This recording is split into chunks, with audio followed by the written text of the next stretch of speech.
வணக்கம் மக்களே! நீங்க டெர்ரஸ் கார்டன் வைக்க போறீங்க அப்படின்னா, இத கண்டிப்பா செய்யக்கூடாதுங்க. இத செஞ்சீங்கன்னா, அப்ப டெர்ரஸ் கார்டனே வைக்காதீங்க. அது என்ன? வாங்க பார்த்துருவோம்.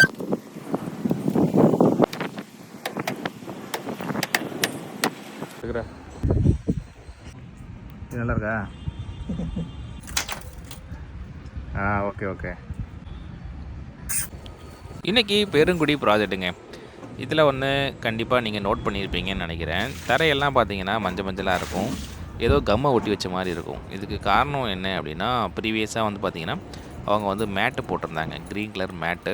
அதுக்கப்புறம் அழகுக்காக யூஸ் பண்ணக்கூடிய டைல்ஸ் போட்டிருந்தாங்க. இதில என்ன ஆகுது அப்படின்னா, ஒண்ணு நீங்க அதெல்லாம் போட்டீங்க அப்படின்னா, நம்ம செடி வைக்கக்கூடாது. இப்போ பார்த்தீங்களா, எப்படி தரையெல்லாம் கிறுக்கி வச்சிருக்காங்கன்னு.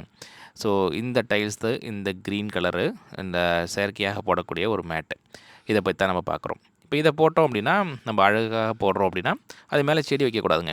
ஒன்ஸ் செடி வைக்க போறீங்க அப்படின்னா, இந்த மேட்டு போடக்கூடாதுங்க. என்ன ஆகுதுன்னா, நம்ம பாட்லேருந்து வரக்கூடிய மண் எல்லாமே இதுக்கு அடியில போய் சேர்ந்துருதுங்க.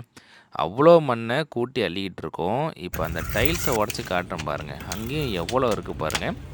அடுத்தது அந்த கிரீன் கலர் மேட்டுங்க. அத தூக்குனாலும் அதுக்கு அடியில அவ்வளோ அழுக்கு சேர்ந்து கிடக்குங்க. அது மட்டும் இல்லாம தண்ணியும் அப்படியே கோத்துக்கிட்டு நிக்குதுங்க.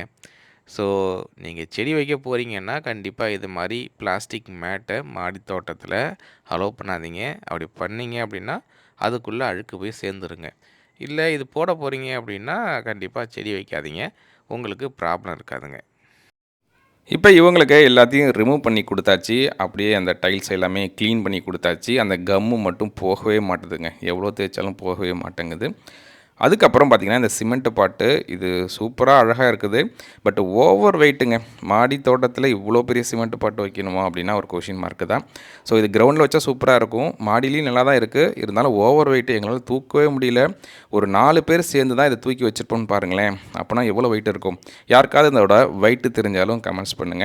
ஏன்னா நாங்கள் அவ்வளோ கஷ்டப்பட்டோம் தூக்கி வைக்கிறதுக்கு. இப்போ இவங்களுக்கு சூப்பரா அரேஞ்ச் பண்ணி குடுத்தாச்சு. எல்லா வெயிட்டும் தாங்குற மாதிரியான ஒரு ஸ்டாண்டு பண்ணி அமைச்சு குடுத்தாச்சு. இந்த பக்கம் மல்லிச்செடிக்கும் ஒரு படறதுக்கு ஒரு பந்தல் போட்டு நீட்டாக அரேஞ்ச் பண்ணி கொடுத்தாச்சுங்க. தேங்க்யூ.